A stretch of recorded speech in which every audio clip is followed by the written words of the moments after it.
I graduated high school in 2005, so 9/11 happened while I was in high school. So I definitely, from my family not understanding the military at all, since we didn't have that background, there was definitely a, like, you know, you're going off to war. And this is also before women were allowed in combat roles. It was definitely a bit of a different world when you didn't know anything about it going in, for sure. So when I joined the military, I was very driven. I wanted to reinvent myself. I wanted to be able to look in the mirror and see the person looking back at me that I could be proud of. And that was always my important thing. 9/11 was a motivator for me because it was the first time that I really realized, like, what it meant to have a country that you cared about, and what it meant to care about people I didn't know in New York. I think that the environment has never been really set up for women to rise to those positions frequently because of family issues and all the complications that come along with that, as well as a lack of role models. There's certain people that in their mind, and I can't speak for everybody, that they're not used to having you as a female chief. And so when I first deployed, my daughter was 3 months old when I went to training. She was 1.5 years old when I came home from my first deployment. And people didn't understand how I could leave my daughter. I felt like I had to defend myself for that thinking that they had. So joining the military, I didn't look towards women or men as role models necessarily. I looked towards the person I could respect.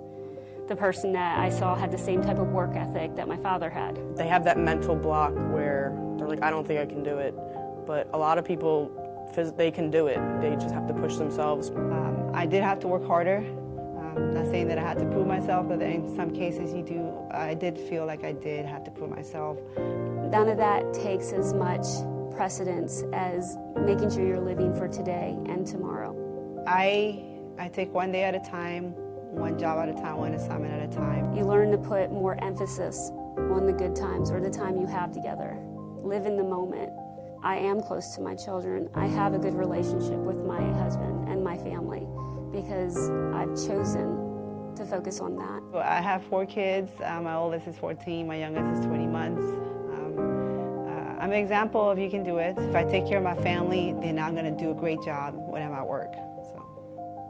I truly believe that the military, at least the Air Force for sure, wants the best person in the job. But I do think the Air Force has made a lot of progress. Even in just the 10 years that I've been in, I have seen a difference in the ability of women to rise to those positions and in the overall view of the women who do make it that far.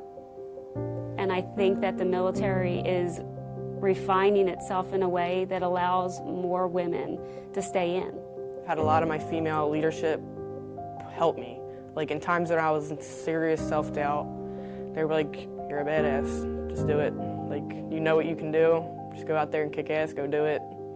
It felt good, like, that somebody else saw what I could do when even I didn't think I could do it. I'm not going to be the first one, I'm not going to be the last one, and you're going to be here in years to come, and if you give it all you got, you will be that person that eventually you'll be that chief in that unit.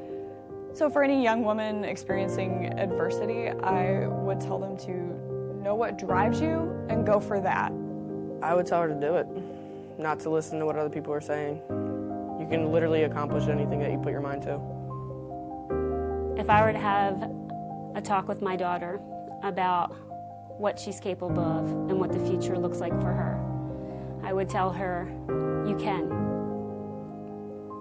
It's a level of how you do it and how you reach for the stars that matters. Be true to you. Have a goal. Reach for it.